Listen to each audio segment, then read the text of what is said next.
Les conditions de vie de Picasso à son arrivée à Paris étaient extrêmement difficiles. Il s'installe dans des petits hôtels minables, il vit chez des amis, il vit à crédit, il se nourrit de peu de choses.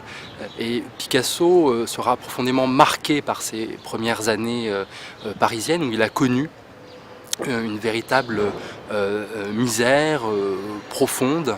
Paris avait à l'époque un réseau plus développé que d'autres capitales ou grandes villes européennes. Et c'est ainsi à l'intérieur de ce réseau que petit à petit Picasso va percer, devenant une personnalité de plus en plus importante du monde artistique parisien.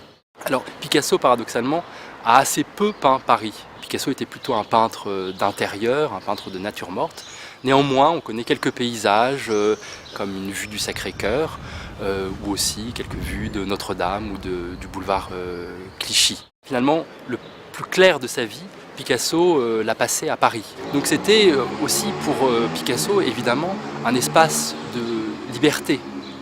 Paris était un lieu où il pouvait peindre, où il pouvait essayer et expérimenter toutes les audaces qui feront de lui l'un des plus grands artistes du XXe siècle.